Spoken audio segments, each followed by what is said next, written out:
Hello students, इस video में हम जो संविधान की विशेषताएं चल रही थी उसका नेक्स्ट पॉइंट है उसी चैप्टर में प्रस्तावना, प्रेम्बल। संविधान की प्रस्तावना जो संविधान का एक मूल आधार है और संविधान के उद्देश्यों को स्पष्ट करता है। तो सबसे पहले अपन इस प्रस्तावना के बारे में पढ़ेंगे।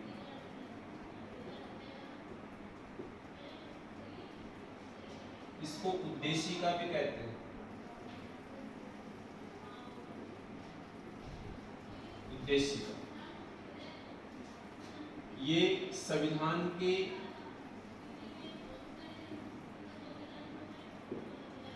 लक्ष्यों व उद्देश्यों को स्पष्ट करती है।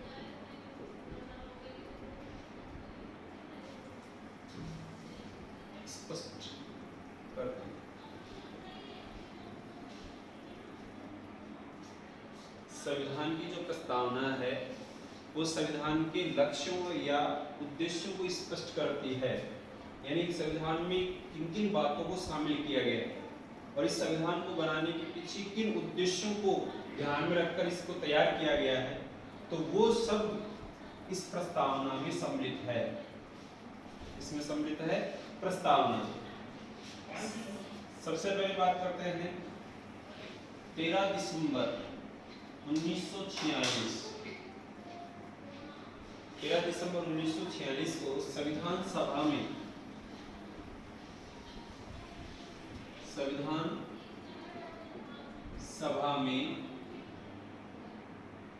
पंडित जवाहरलाल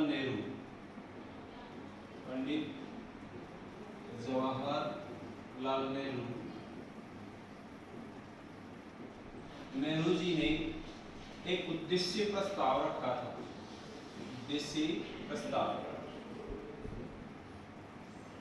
13 दिसंबर 1946 को संविधान सभा में पहली बार पंडित जवाहरलाल नेहरू ने उद्देश्य प्रस्ताव रखा था, जो 22 जनवरी 1947 संविधान सभा में पारित हुआ। 22 जनवरी 1947। तो इसीलिए इसको उद्देशिका भी कहा जाता है। इसके अलावा बात यह आती है कि प्रस्तावना कहां से ली गई है, तो ये प्रस्तावना ली गई है अमेरिका के संविधान से। और अगर प्रस्तावना की भाषा की बात की जाए तो भाषा ऑस्ट्रेलिया के संविधान से ली गई। संविधान का जो विचार या संविधान की जो प्रस्तावना का जो विचार है या प्रस्तावना कहां से ली गई है, तो अमेरिका के संविधान से। और इस प्रस्तावना की जो भाषा लैंग्वेज है वो ऑस्ट्रेलिया के संविधान से ली गई है। इसके अलावा इस संविधान प्रस्तावना की जो शुरुआत होती है वो एक शब्द से होती है जिसका है हम भारत के लोग। हम भारत के लोग। संविधान की प्रस्तावना की शुरुआत किन शब्दों से होती है, तो वो शब्द कौन से हैं? हम भारत के लोग। और लास्ट में कहा गया है इसी प्रस्तावना में कि 26 नवंबर 1949 को ये भारतीय जनता के द्वारा इसको अंगीकृत अधिनियमित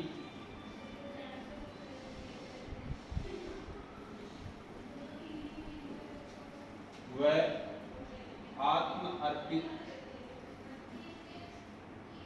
किया है। 26 नवंबर 1949 मैंने क्या कि संविधान की जो प्रस्तावना वो हम भारत के लोग शब्द से शुरू होती है और ये 26 नवंबर 1949 को अंगीकृत अधिनियमित और आत्मनिर्भर की गई थी। इसको समझने के लिए इसके 3 पार्ट बनाए गए हैं।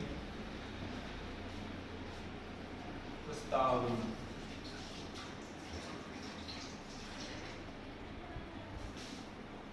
एक संविधान के स्रोत।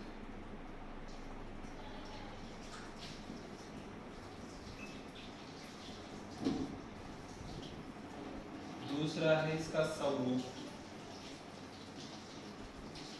तीसरा इसका बनाया है उद्देश्य। अगर प्रस्तावना के स्रोत या संविधान के स्रोत के बारे में जाना जाए तो अपन कह सकते हैं भारतीय जनता।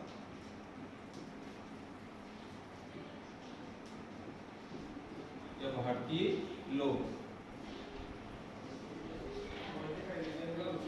अर्थात प्रस्तावना में संविधान है उसके द्वारा जनता के द्वारा तैयार किया हुआ है, जनता के द्वारा इसको शामिल किया गया है, जनता के द्वारा इसको स्वीकार किया गया है। भारतीय जनता इसकी प्रमुख स्रोत मानी जाती है।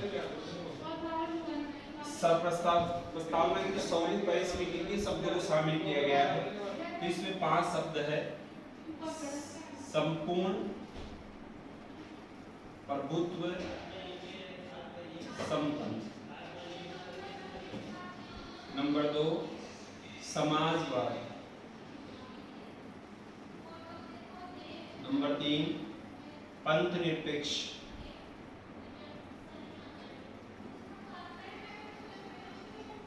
नंबर 4 लोकतंत्रात्मक।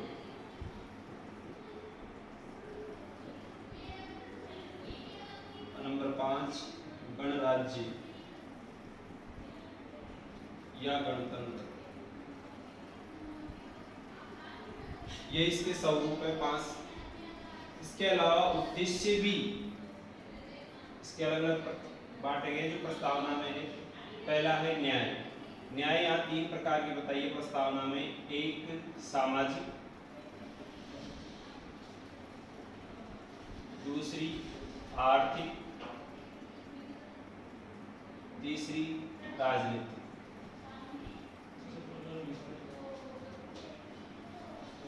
दूसरा है स्वतंत्रता। तीसरा शब्द इसमें समानता। चौथा है इसमें व्यक्ति की गरिमा।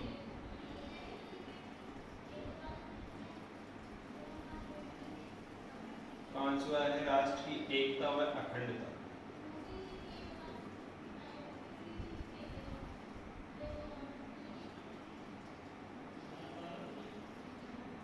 छठा इसमें बंधुता।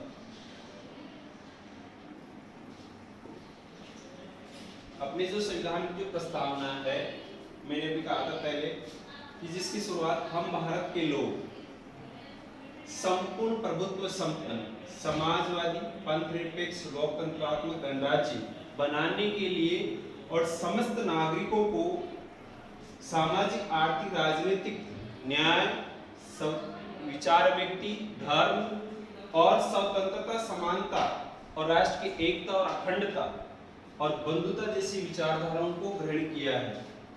और 26 नवंबर 1949 को इसको अंगीकृत अधिनियमित किया जाता है, जिसमें बताया गया है कि मार्क्सिस्ट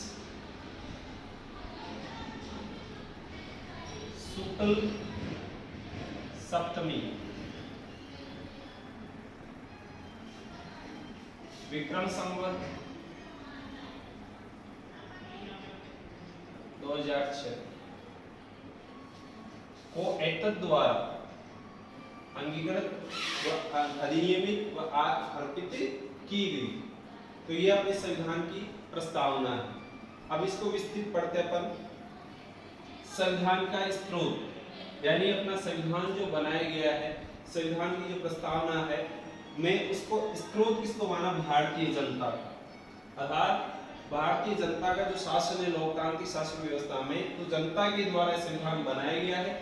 जनता के आधार पर इसमें लक्ष्य और उद्देश्य को निर्धारित किया गया है। तो इसका स्रोत प्रमुख कौन है? भारतीय जनता या लोग। अब इसके स्वरूप में पढ़ते हैं। पहला संपूर्ण प्रभुत्व संपन्न।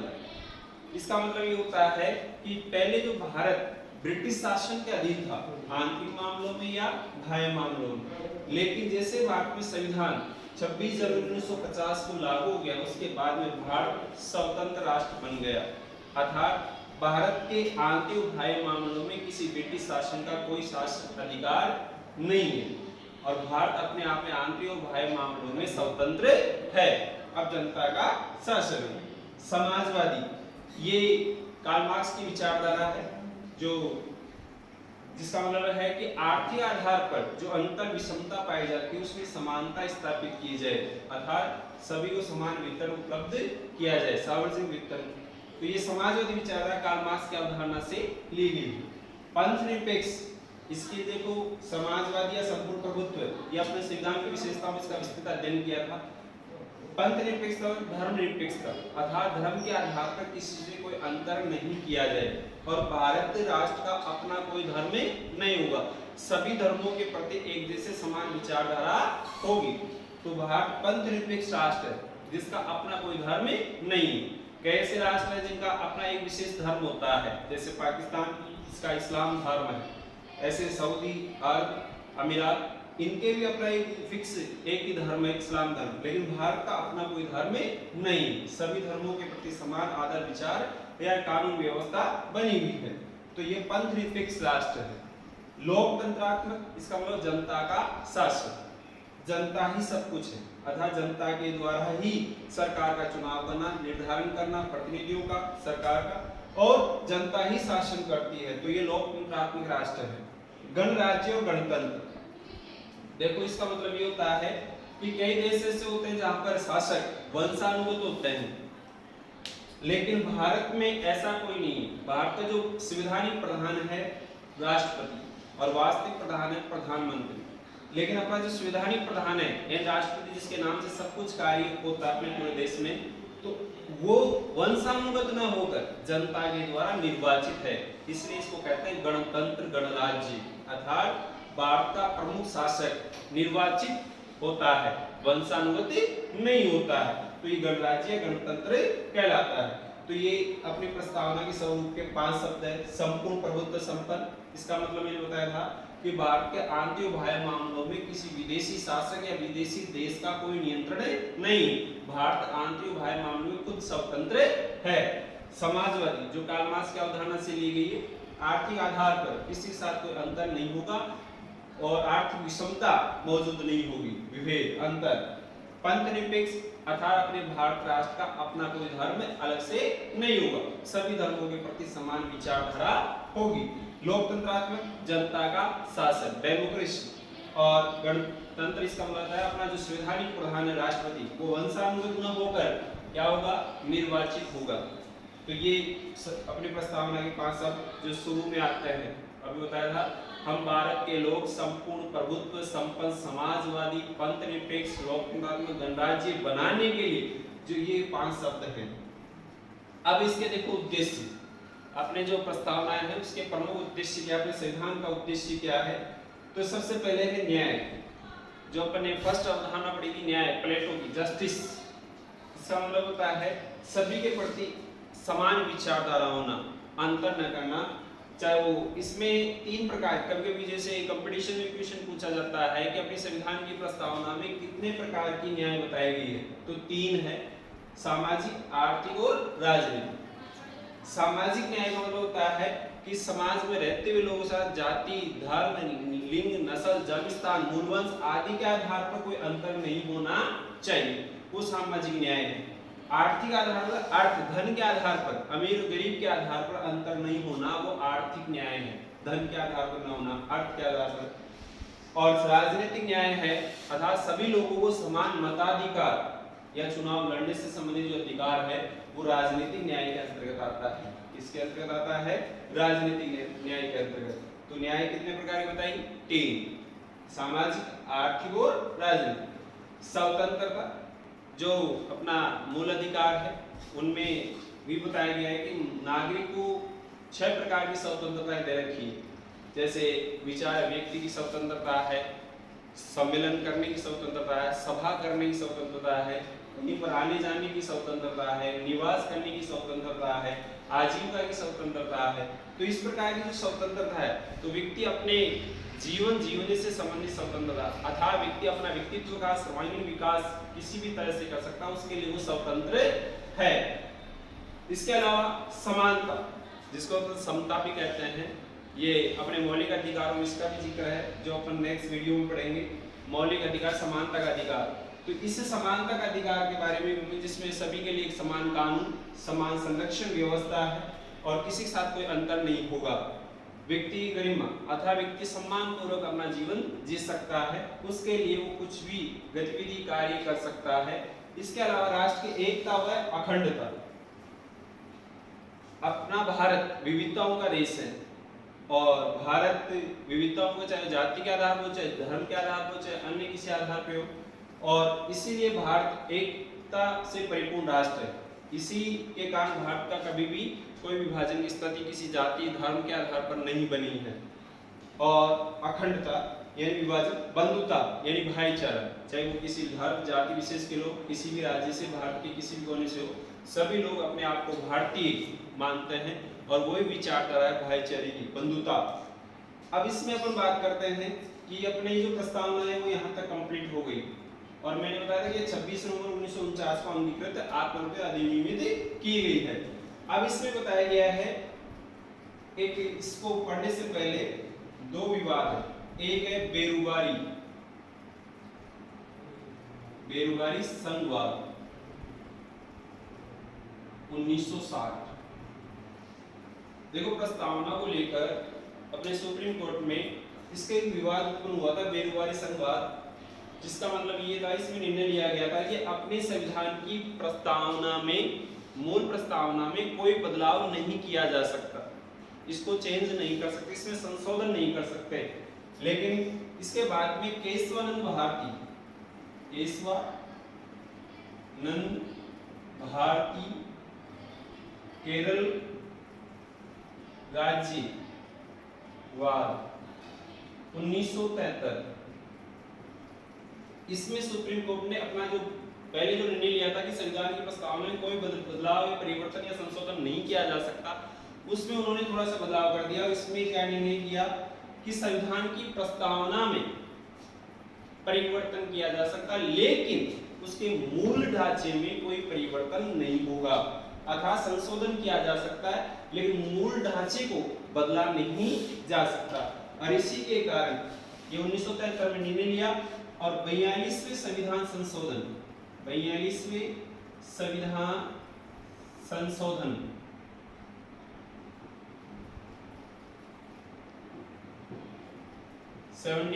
1976 में अपने संविधान की प्रस्तावना में संशोधन किया गया और उसमें 3 शब्द जोड़े गए। 3 कौन से? एक है